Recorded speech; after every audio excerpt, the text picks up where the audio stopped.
फरमाया बनी इसराइल का एक वाकया है।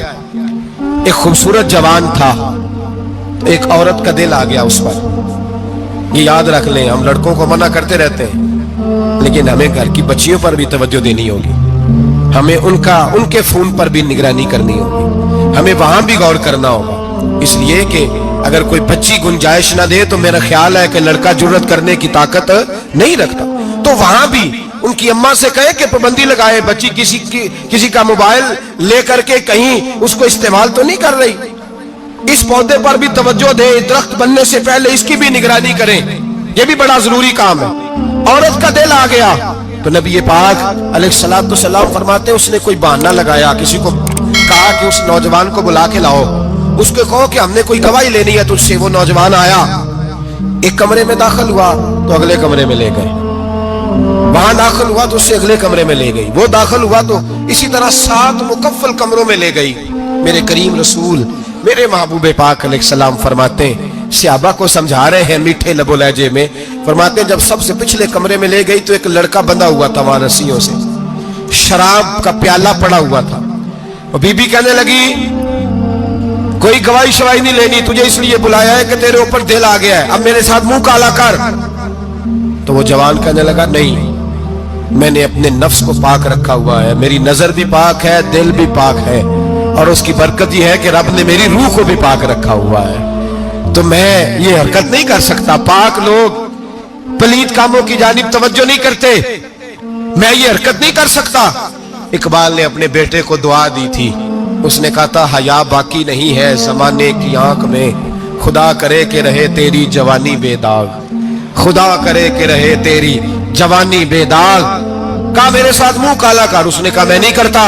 कहने लगी चल फिर इसको कत्ल कर, इसको मैंने बांधा हुआ। उसने कहा मैं कत्ल क्यों करूं, मेरी क्या दुश्मनी है। कहा फिर शराब पियो, कहा मैं शराब भी नहीं पीता। तो कहने लगी अब तो मैंने तुझे अपने चुंगल में फांस लिया है, अब तू यहां से बच के जा नहीं सकता, और अगर तू बाहर जाएगा तो मैं शोर करूंगी, लोग जमा करूंगी, इसने मेरी इज्जत आबरू पे हाथ डाला है, तो तू बच तो नहीं सकता, एक काम तो करना पड़ेगा।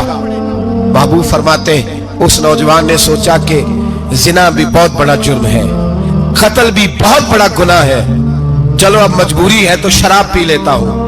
लेकिन वो समझा ना कि शराब तो बुनियाद है। उसने एक प्याला जो पिया, कहने लगा एक और दे दो, दूसरा पिया तो कहने लगा एक और दे दो। अब 3 प्याले 3 बोतलें शराब जो पी चुका तो खुमारी चढ़ गई।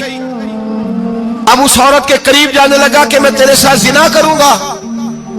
उसने कहा जब तक मैं करीब नहीं आने दूंगी जब तक तू इसे कत्ल न करे। उसने उसे कत्ल भी किया, जिना भी किया।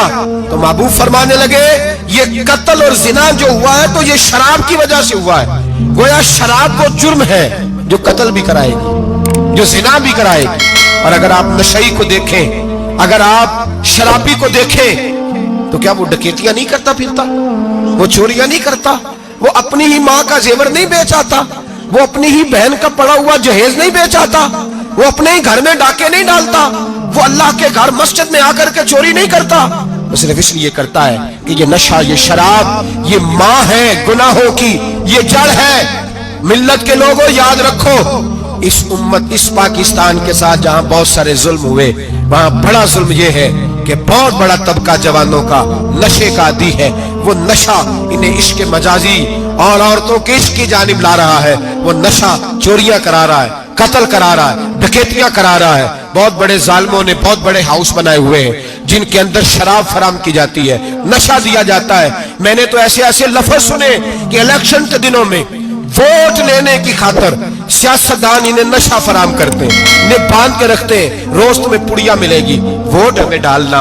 इतना जुल्म, इतनी ज्यादती, इतना जबर, एक इंसान के साथ खेलना। लौट आओ, पकड़ो इनका दामन, अपने घरों को बचाओ, अपने दोस्तों को बचाओ। जागो जागो उम्मत के लोगों, जागो।